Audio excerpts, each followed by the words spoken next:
What's up everyone, John Rettinger from Techno Buffalo here with an Android smartphone smackdown. On the left hand side we have the challenger, the HTC built EVO 4G running on Sprint's network. And on the right hand side we have the defending champion, the Droid Incredible running on Verizon Wireless. So during these tests we're going to cover some of the key features. We're going to go over spec, speed, some differences between the two, and we're ultimately going to declare a winner. So let's talk about the geeky specs and get those out of the way. The first thing you're going to notice when you look at these two devices is the screen size on the EVO is huge. It is a 4.3 inch screen, which is significantly large, versus a 3.7 inch screen found on the Droid Incredible.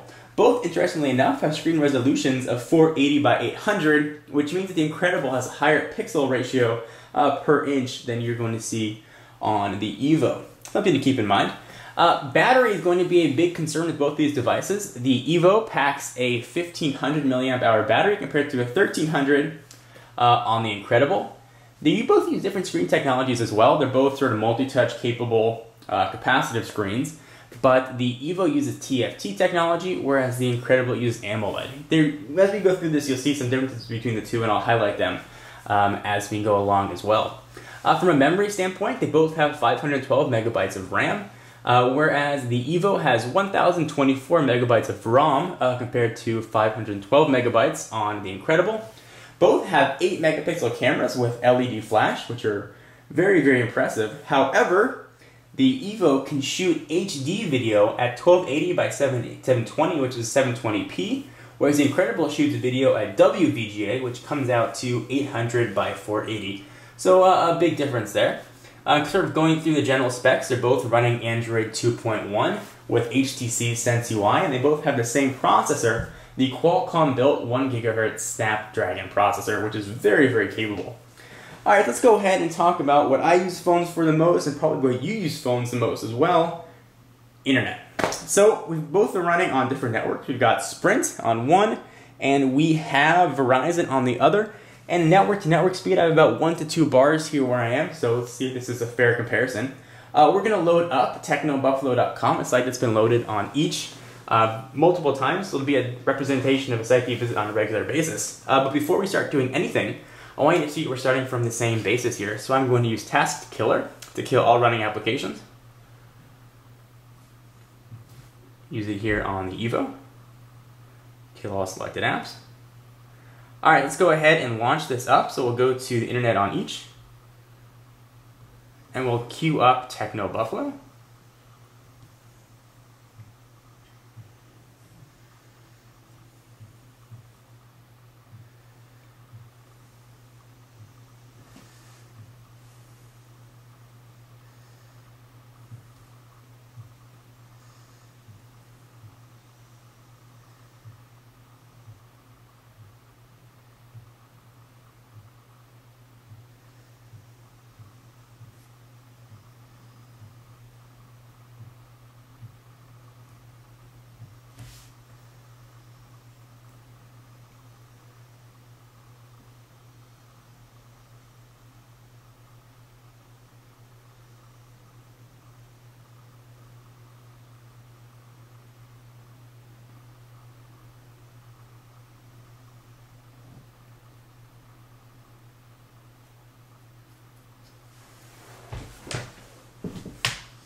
Alright, so we've got the URL ready to go on each. I'm going to go ahead and hit go at the same time. And again, this is a network speed test. We've got 2 bars of EVDO Rev A 3G service on the Incredible, and we've got 2 bars of 3G service EVDO Rev A on Sprint. The EVO 4G is obviously a 4G capable device. However, I don't have 4G where I'm at, so we can't test those blazing speeds, although we'll talk about them in a few minutes. Let's go ahead and hit those green buttons at the same time. And we are off. And I've tested many sites using both networks, so I can give you sort of a tale of whether or not the speeds that we're going to see here are representative of what I saw overall. Looks like Sprint's got a little bit of an edge here. Content's already showed up on the EVO. Just showing up there now on the Incredible. And Sprint is done, and Verizon looks like it's still loading. And this is pretty fair for what I've seen. Generally, the EVO loaded web page is about 1 to 2 seconds faster than I saw on the Incredible. Something to keep in mind. Now, as you can see here, there's some content sort of moving around. That's because both of these are capable of Flash, so they can play Flash content. However, don't have thoughts of Hulu, because Hulu is not going to play on either of these. Don't even ask. I tried. It was the first thing I tried. I got so excited. But something to keep in mind. So as I mentioned, both are multi-touch, pinch to zoom. Now, and because they both have the same screen resolution, they're going to show the same content. However, things are just going to look bigger on the 4.3-inch screen, and text is going to be a bit easier to read because it's going to be a bit larger and less straight on your eye. Something to sort of keep in mind as you're looking at these. So I will say click on an article here. I'll double click. And you can see it sort of zoom up and the text looks nice and clear. Same thing here on the Incredible. You can see that they both show exactly the same thing. It's just a little bit larger here on the EVO. So let's go ahead and turn on Wi-Fi and do a speed test and see if that is any difference. And I'm going to do this live on camera so you can see that there's no funny business going on.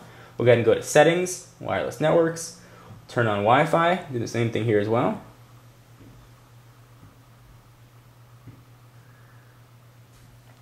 And you can see that Wi-Fi is now turned on the Incredible, and it should be turned on in just a moment here on the EVO, and now it is. So we're going to go ahead and reload Techno Buffalo, and we're going to see if there's any sort of speed difference as well. Go back up to the top.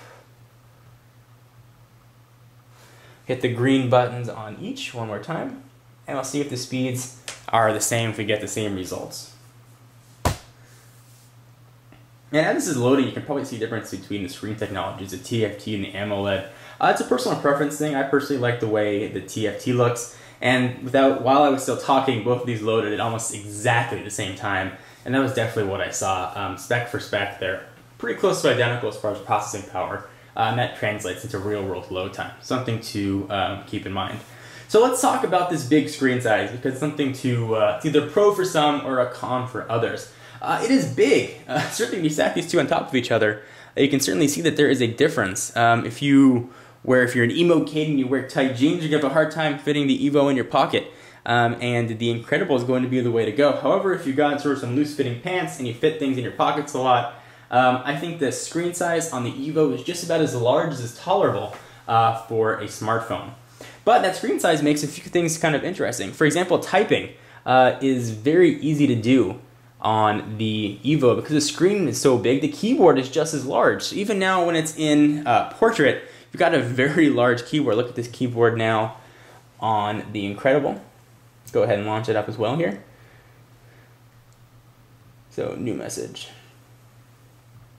And you can see the differences there between the two keyboards. I mean, one is much larger. You put your finger over a key, you can see what it covers. The same here, when you switch it over into landscape, the difference is even more noticeable.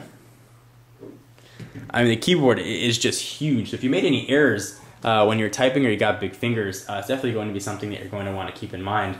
I think the keyboards on Android phones are fantastic as they are, and HTC made them even better.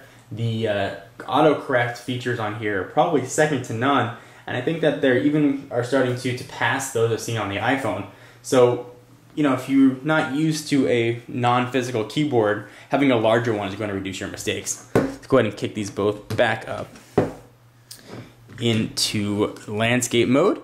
Let's continue to talk about differences because there are still a lot more to cover with these two devices. Like get them back in focus here.